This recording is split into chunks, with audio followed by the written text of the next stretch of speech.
Post कर दिया। Video के जरिए अमित मालवीय ने राहुल गांधी पर झारखंड के मुख्यमंत्री चंपाई सोरेन के अपमान का आरोप लगाया।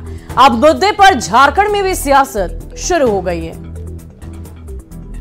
हाथ जोड़ के आपको प्रणाम करते हैं। आप लोग सब लोग हाथ जोड़ करके प्रणाम कर दीजिए। सारे लोग हाथ जोड़ के इस वीडियो को देखिए। बीजेपी आईटी सेल के संयोजक अमित मालवीय ने इस वीडियो को सोशल साइट एक्स पर पोस्ट किया है, जिसके बाद से झारखंड की सियासत में हलचल पैदा हो गई है। वीडियो 7 मई का है, जब राहुल गांधी इंडिया अलायंस की रैली में हिस्सा लेने झारखंड के दौरे पर थे।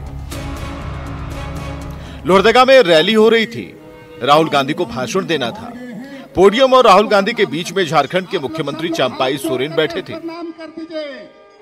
वीडियो में दिख रहा है कि पोडियम तक जाने के क्रम में राहुल गांधी ने चंपाई सोरेन को कुर्सी से उठाया और कंधे पर हाथ रखकर किनारे करते हुए आगे बढ़ गए।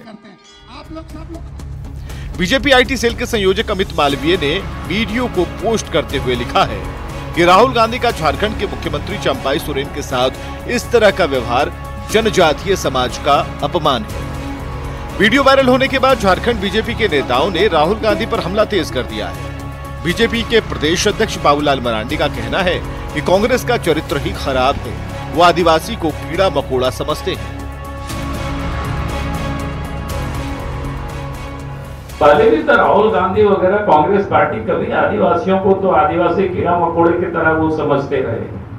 पहले भी याद करें ना, कांग्रेस की सरकार बनाने में बचाने में शिबू सोरेन का साथ लिया और बाद में सीबीआई ने उनको तिहाड़ जेल में डाल दिया।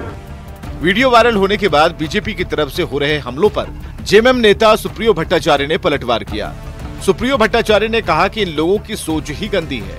ऐसे लोगों को राहुल गांधी और चंपाई सोरेन से सीखने की जरूरत है। राहुल जी देखिएगा, आए हैं चंपाईला के पीछे से उनको पकड़ के तब फिर आगे बढ़े। अरे अंधे, ठीक से देखो वीडियो। चुनाव का मौसम है, ऐसे में छोटी छोटी बात भी बड़ी हो जाती है। फिलहाल झारखंड में इस वीडियो की चर्चा है और सियासत तेज है। न्यूज़ 18 के लिए रांची से अविनाश कुमार और गौरव झा के साथ ब्यूरो रिपोर्ट।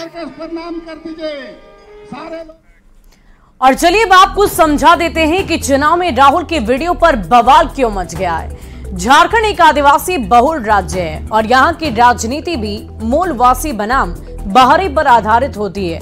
फिलहाल लोकसभा चुनाव को लेकर सरगर्मी काफी तेज हो गई है। राजनीतिक दल एक दूसरे को घेरने और मुद्दों को भुनाने में लगातार जुटे हुए हैं और इसी बीच झारखंड में इंडिया अलायंस की रैली हुई। लोहरदगा की रैली में राहुल गांधी को भाषण देना था।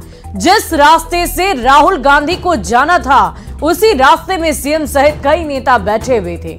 वीडियो में दिख रहा है कि राहुल गांधी सीएम चंपाई सोरेन को उठाते हैं और आगे की तरफ चले जाते हैं। अब बीजेपी इसे आदिवासी समाज का अपमान बता रही है। अमित मालवीय ने वीडियो को पोस्ट कर इसे आदिवासी मुख्यमंत्री का अपमान बताया, लेकिन जेएमएम और कांग्रेस ने बीजेपी पर निचले स्तर की राजनीति करने का आरोप लगा दिया है। तो आप समझ सकते हैं कि एक एक वीडियो, एक एक कदम, एक एक तस्वीर इस वक्त लोकसभा चुनाव को देखते हुए बहुत ही महत्वपूर्ण हो जाती है। बढ़ते हैं आगे। मुसलमानों को आरक्षण पर आरजेडी अध्यक्ष लालू प्रसाद के बयान पर घमासान जारी है। बीजेपी और जेडीयू के नेता लालू प्रसाद पर तुष्टीकरण की राजनीति करने का आरोप लगा रहे हैं, तो आरजेडी और कांग्रेस पीएम मोदी पर ही हमलावर है।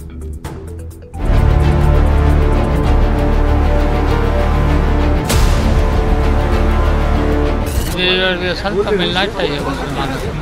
वो कहते हैं कि पूरा का पूरा आरक्षण मुसलमानों को मिलना चाहिए। आरक्षण सामाजिक आधार होता है, धर्म आधार नहीं होता है। मुसलमानों को आरक्षण के बयान पर भले ही आरजेडी अध्यक्ष लालू प्रसाद ने चंद घंटे में ही यू टर्न ले लिया हो, लेकिन इस मुद्दे पर सियासत थमने का नाम नहीं ले रही। एससी, एसटी, ओबीसी समाज को जितना आरक्षण मिला है वो छीनकर ये लोग पूरा का पूरा आरक्षण मुसलमानों को देना चाहते हैं। मुसलमानों को आरक्षण पर आरजेडी अध्यक्ष लालू प्रसाद के बयान पर घमासान जारी है। बीजेपी के नेता लालू प्रसाद पर तुष्टीकरण की राजनीति करने का आरोप लगा रहे हैं। किसी तरह से वोट प्राप्त करने के लिए तुष्टीकरण की राजनीति की बात कर रहे हैं। हमने कहा कि ये दलितों का, अति पिछड़ों का, गरीबों का, सनातन के संतानों के हित की बात नहीं करेंगे। ये अपने वोट के लिए कोई भी सौदा कर सकते हैं। वहीं जेडीयू नेता केसी त्यागी का कहना है कि जब आप मुस्लिम के लिए अलग से आरक्षण मांगते हैं तो इसका मतलब मुस्लिम के अंदर गरीब मुस्लिम का पूरा कोटा खाने की आप फिर छूट देते हैं। जो वक्तव्य लालू जी का है वो आश्चर्यजनक है और जिसकी जितनी भी निंदा की जाए उतनी कम है। लालू प्रसाद के बयान पर आरजेडी नेता तेजस्वी यादव ने सफाई दी है। तेजस्वी यादव का कहना है कि वो लोग आरक्षण लेने वाले नहीं बल्कि आरक्षण को बढ़ाने वाले लोग हैं। अब तक हम लोगों ने जो आरक्षण बढ़ाया, जाति आधारित गणना कराने के बाद 9वें सूची में डालने के लिए कैबिनेट ने हम लोगों ने भेजा था। अब तक जो है 9वीं सूची में वो उन्होंने किया नहीं। क्यों नहीं किया? पीएम मोदी पहले से आरोप लगाते रहे कि इंडिया अलायंस के नेता ओबीसी, एससी और एसटी का आरक्षण छीनकर मुसलमानों को देना चाहते हैं। लालू प्रसाद के बयान के बाद एक बार फिर यह मुद्दा चुनाव प्रचार के केंद्र में आ चुका है और प्रधानमंत्री समेत पूरी बीजेपी हमलावर है। Bureau report, news 18। और समझिए कि चुनाव में मुस्लिम आरक्षण की बात क्यों की जा रही है। लोकसभा चुनाव में आरक्षण का मुद्दा जोर शोर से उठ रहा है। पहले विपक्ष ने आरक्षण संविधान खत्म करने का आरोप लगाया, केंद्र सरकार की मंशा पर सवाल खड़े किए। राहुल, तेजस्वी, लालू प्रसाद तक ने सवाल खड़े किए। देश के संवैधानिक संस्थाओं को खत्म करने की बात कही और अब लालू प्रसाद ने मुसलमानों के आरक्षण की बात कह दी है। मुसलमानों को ज्यादा आरक्षण मिले इसकी वकालत की और लालू प्रसाद के बयान से सियासत बेहद गर्म हो गई। हालांकि बाद में लालू प्रसाद ने कुछ ही देर में यू टर्न भी ले लिया और ये कह दिया कि धर्म के आधार पर आरक्षण नहीं। लेकिन उसके पहले पीएम मोदी ने इस बयान को लेकर कांग्रेस पर हमला बोला। प्रधानमंत्री मोदी लगातार जनता को संदेश दे रहे हैं, एनडी वाले दलितों, ओबीसी का हक मानना चाहते हैं। पीएम ने वोट के लिए विपक्ष पर तुष्टीकरण की राजनीति का आरोप लगा दिया है। हालांकि तेजस्वी यादव ने सफाई देते हुए कहा कि वो लोग आरक्षण छीनने नहीं बल्कि बढ़ाने वाले लोग हैं। वैसे लालू प्रसाद के बयान के बाद विपक्ष अब बैकफुट पर है, क्योंकि जिस आरक्षण के हथियार से विपक्ष पीएम मोदी को घेरने की तैयारी में था, लालू प्रसाद ने मुस्लिम आरक्षण की बात कहकर वही हथियार बीजेपी को थमा दिया है। तो देखिए, लोकसभा चुनाव में नेताओं की तरफ से बयानबाजी लगातार जारी है और इन बयानों में दिए गए शब्दों का भी बहुत महत्व होता है और अगर कुछ ऐसे शब्द निकलते हैं तो उससे उल्टा प्रभाव भी जरूर देखने को मिलता है। बढ़ते हैं अगली खबर की ओर। कांग्रेस नेता सैम पित्रोदा ने एक और विवादित बयान देकर सियासत को गरमा दिया है। पित्रोदा ने एक इंटरव्यू में दक्षिण भारतीयों की तुलना अफ्रीकी देश के लोगों से और पूर्वोत्तर भारत के लोगों की चीन से तुलना कर दी। हालांकि विरोध होने पर सैम पित्रोदा ने ओवरसीज कांग्रेस अध्यक्ष पद से इस्तीफा दे दिया है, लेकिन सियासी बवाल तो अब भी जारी है। कि अमेरिका में इस शहजादे के एक अंकल रहते हैं, where people on east look like Chinese, people on west look like Arab. कि जिनका चमड़ी का रंग काला होता है, ये सब अफ्रीका के हैं। कि जिनका चमड़ी का रंग काला होता है, ये सब अफ्रीका के हैं। प्रधानमंत्री मोदी क्यों गुस्से में हैं? पीएम ने चमड़ी के रंग वाली बात क्यों कही? दरअसल चुनावी दंगल के बीच कांग्रेस नेता सैम पित्रोदा ने एक और विवादित बयान दे डाला है। एक इंटरव्यू में पित्रोदा ने दक्षिण भारत के लोगों की तुलना अफ्रीका के लोगों से की है, पूर्वोत्तर भारत के लोगों की तुलना चीन से कर डाली तो पश्चिमी हिस्से में रहने वालों को अरब जैसा बताया है। पहले सुनिए सैम पित्रोदा का बयान। We could hold country together as diverse as India, where people on east look like Chinese, people on west look like Arab, people on north look like, maybe white, and people in south look like Africa. Sam Pitroda Bharat में विविधता की बात को लेकर अपनी बात जिस अंदाज में कही, उस पर सियासी संग्राम छिड़ गया है। पीएम मोदी अपनी जनसभाओं में पित्रोदा के बयान को जोर शोर से उठा रहे हैं, लोगों को कांग्रेस नेताओं की मानसिकता बता रहे हैं। ये शहजादे के फिलोसोफर एंड गाइड अंकल ने बड़ा रहस्य खोला है। उसने कहा है कि जिनका चमड़ी का रंग काला होता है ये सब अफ्रीका के हैं। मतलब आप सबको, मेरे देश के अनेक लोगों को चमड़ी के रंग के आधार पर उन्होंने इतनी बड़ी गाली दे दी।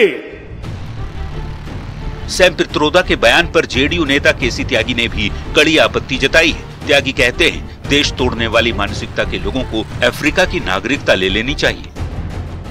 वो न सिर्फ कांग्रेस पार्टी का नुकसान कर रहे हैं, बल्कि देश की एकता को भी नए तरीके से परिभाषित करके वो नए खतरे पैदा कर रहे हैं। उनको अफ्रीका के साथ मिला करके रेसिस्ट रिमार्क श्री पित्रोदा ने किया है। कांग्रेस पार्टी को चाहिए कि उनको उनके पदों से मुक्त करें, और हमारा सुझाव है कि वो दक्षिण अफ्रीका और अमेरिका के किसी देश में जाकर के नागरिकता स्वीकार करें। सैम पित्रोदा ने हाल ही में अमेरिका में विरासत टैक्स की तरह भारत के लिए भी ऐसे टैक्स लगाने की बात कही थी, जिस पर काफी विवाद हुआ था। प्रधानमंत्री ने तब भी लोगों से उनकी संपत्ति पर कांग्रेस के पंजे की नजर होने का आरोप लगाया था। चुनाव के बीच पित्रोदा ने एक और बयान देकर कांग्रेस को फिर से फंसा दिया है। बीजेपी के तीखे तेवर के बाद सियासत बेहद गर्म होने वाली है। न्यूज़ 18 के लिए दिल्ली से अमितेश सिंह के साथ ब्यूरो रिपोर्ट।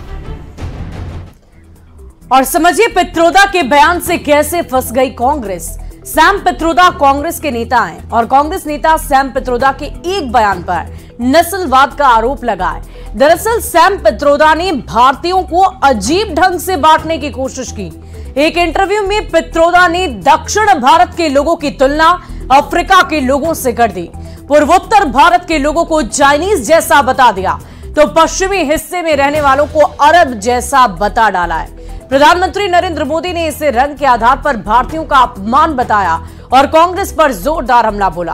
हालांकि कांग्रेस ने पित्रोदा के बयान से किनारा कर लिया और सैम पित्रोदा ने विवाद बढ़ने के बाद तुरंत ही ओवरसीज कांग्रेस के अध्यक्ष पद से इस्तीफा दे दिया है। लेकिन इसके पहले भी सैम पित्रोदा कांग्रेस की किरकिरी करा चुके हैं। सैम पित्रोदा ने बालाकोट एयर स्ट्राइक पर सवाल खड़े किए थे और फिर 2019 में 1984 के सिख दंगों पर बयान देकर कांग्रेस की किरकिरी करा दी थी और अभी कुछ ही दिनों पहले विरासत टैक्स की बात कर कांग्रेस को फंसा भी चुके हैं। मतलब पित्रोदा जैसे नेता अक्सर सेल्फ गोल करते रहे हैं, जिसकी वजह से नुकसान पार्टियों को उठाना पड़ता है। और यहाँ रुकते हैं एक छोटे से ब्रेक के लिए, कहीं मत जाइएगा। आने के बाद आपको उजियारपुर लोकसभा सीट का चुनावी समीकरण बताएंगे।